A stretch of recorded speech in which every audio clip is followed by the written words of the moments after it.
s'assoyait avec la commission scolaire pour développer une entente. Donc, cette entente, elle vise à rendre disponibles les places disponibles dans les autobus scolaires pour les citoyens et citoyennes de la Haute-Côte-Nord qui désirent effectuer un trajet, se rendre dans une municipalité, de leur municipalité vers une autre municipalité.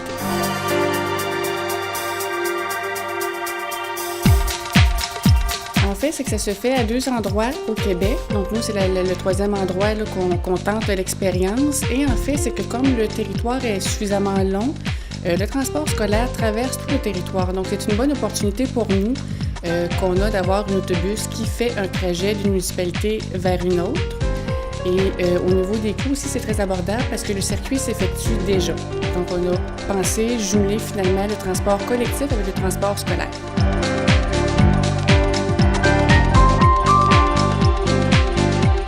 En fait, on pourrait dire monsieur, madame, tout le monde. Donc, c'est vraiment les citoyens et citoyennes du territoire. Donc, il n'y a pas, en fait, c'est que déjà la clientèle jeune se déplace pour le transport scolaire, donc c'est la clientèle adulte.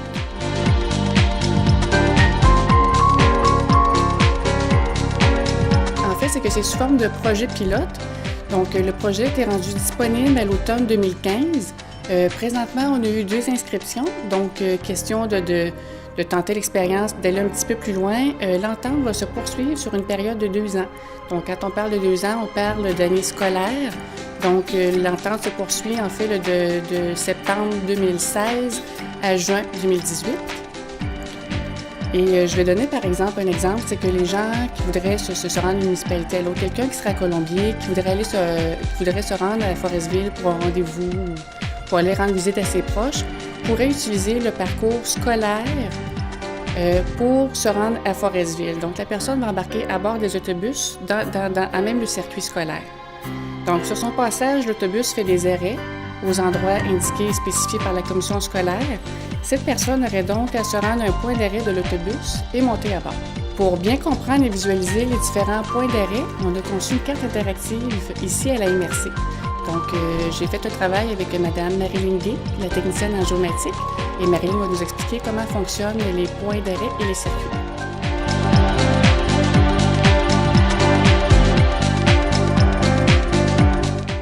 Donc, pour accéder à la carte interactive, vous devez vous rendre au www.tachcn.ca.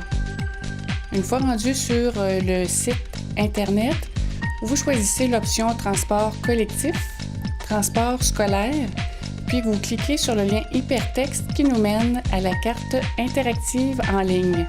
Donc, la carte interactive transport adapté collectif Haute-Côte-Nord, arrêt et destination scolaire.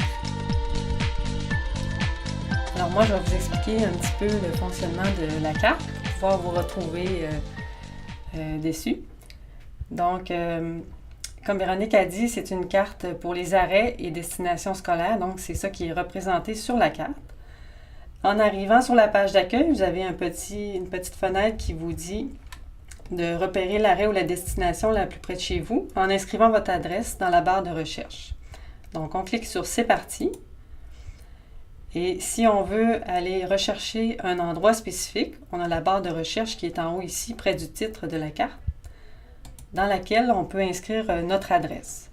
Donc, on va vous faire des exemples pour vous montrer un petit peu le fonctionnement. Donc, si j'inscris une adresse dans la municipalité de Tadoussac, je vais y aller avec une adresse choisie.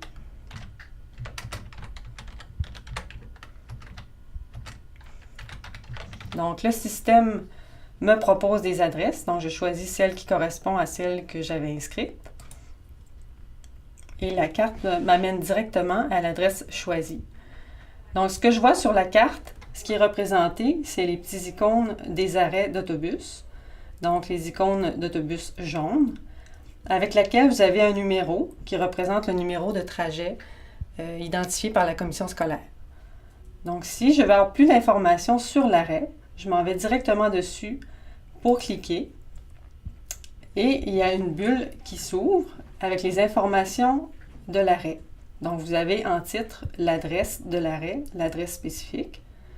Vous avez le type de liaison. Donc, celle, vous voyez, qu'il y a ici, c'est une liaison intramunicipale. Donc, c'est un trajet qui va se faire à l'intérieur de la municipalité. Si, par exemple, on voudrait faire un trajet à l'extérieur de la municipalité, comme par exemple partir de Tadoussac et aller vers Bergeronne, donc on aurait un autre type d'arrêt ici, qui est le trajet numéro 2, avec la petite bulle verte. Donc, ce type de trajet-là, lui, il est intermunicipal. Donc, on regarde la destination, qui est ici, donc l'école Dominique Savio ou la polyvalente des Berges, dans la municipalité des Bergeronnes. Le numéro de trajet, comme je vous disais tout à l'heure, la petite bulle, c'est le numéro 2. Et vous avez les heures de départ à partir de l'arrêt. Donc, le matin, il part à 7h18. Vous arrivez à l'école à Bergeronne à 8h15. Et si vous voulez reprendre le même transport le soir, le départ de l'école se fait à 15h28 et l'heure d'arrivée estimée à Tadoussac est à 16h25. Donc, c'est le fonctionnement des informations dans la bulle pour chaque arrêt. On va vous montrer, si vous voulez vous déplacer sur la carte, vous avez seulement qu'à cliquer et déplacer la carte. Donc, on se déplace sur le même chemin. Vous voyez ici qu'il y a un arrêt avec 2 petites bulles. Donc, c'est le même arrêt, mais pas pour le même autobus. Donc, en fait, il y a un autobus qui va passer ici, qui va se rendre à l'école Saint-Joseph de Tadoussac. Et il y a l'autobus qui va se rendre à la polyvalente des Berges à Bergeronne. Donc, si vous cliquez la même chose dessus, vous allez avoir accès à la bulle. Et vous avez les informations pour la liaison intermunicipale. Mais si celle qui vous intéresse, c'est la liaison intramunicipale, vous avez un petit icône ici en haut pour cliquer pour avoir les informations de la bulle suivante. Donc, c'est les informations pour le deuxième trajet. Donc, ça, c'est un exemple typique, je pourrais dire. Si vous voulez avoir accès à la carte de façon plus globale, mettons par municipalité, ici en haut, vous avez des icônes pour avoir l'étendue par défaut. Donc, l'étendue, c'est tout le territoire de la MRC. Et le dernier icône qui est ici, le géosignet, vous pouvez avoir l'étendue par municipalité. Donc, si moi, la municipalité qui m'intéresse, c'est Tadoussac, je clique dessus et j'ai accès à la municipalité, aux arrêts inclus dans la municipalité de Tadoussac. Et la même chose pour les autres villages, exemple Colombier. Donc maintenant, on pourrait faire un dernier exemple avec une autre adresse qu'on va rechercher toujours dans la barre d'adresse. Donc, je peux effacer celle-ci et en réécrire une autre.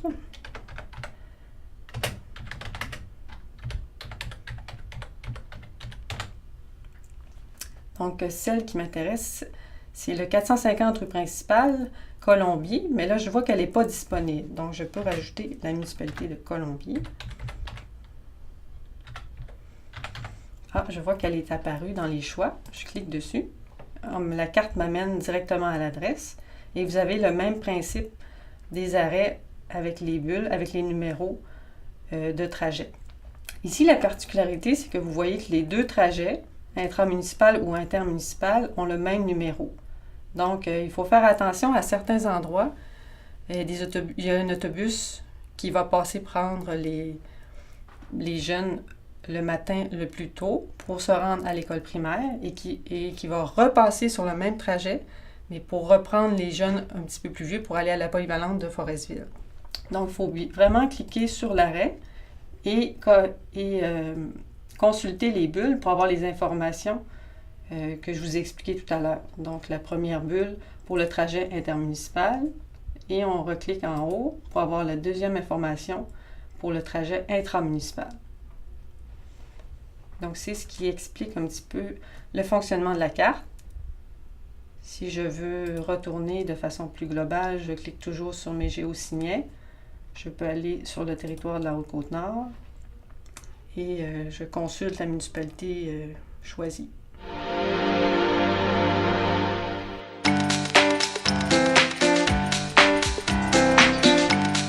Dans un premier temps, les gens doivent remplir le formulaire de demande d'inscription.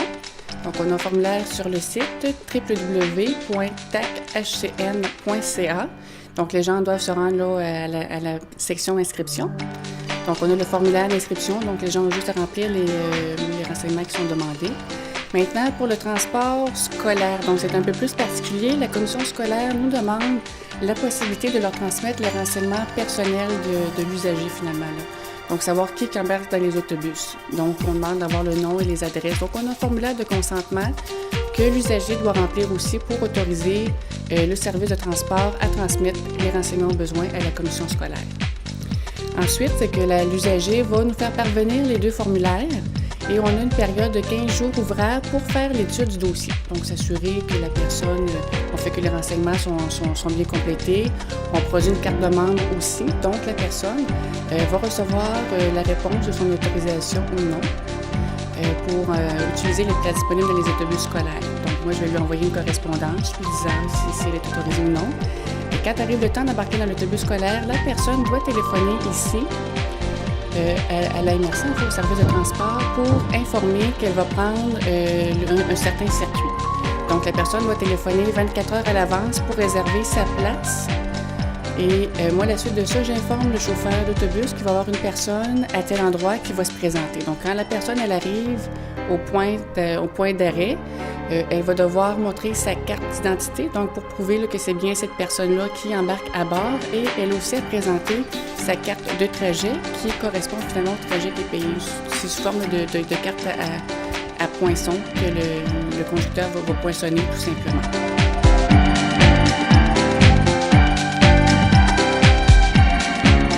Le transport scolaire est sécuritaire, c'est qu'afin de s'assurer la sécurité de la clientèle jeune à bord des autobus scolaires, le service de transport adapté collectif va faire l'analyse des vérifications des antécédents judiciaires du demandeur. Donc, en fait, c'est simple. La démarche se fait ici, le processus de recherche se fait ici à la MRC.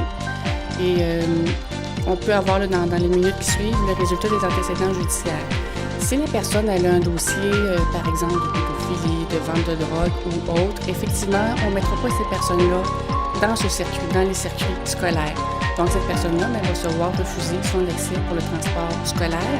Si la personne, par exemple, avait fait je donne un exemple, un petit délit de fuite ou quelque chose qui fait en sorte qu'elle n'a pas son permis de conduire, mais que c'est pas dangereux pour la clientèle jeune, bien, même si la personne elle a un antécédent judiciaire qui ne serait pas lié, pourrait quand même utiliser. Donc, au-delà de la vérification des antécédents judiciaires, il y a quand même un jugement qui est fait par rapport au dossier de la personne.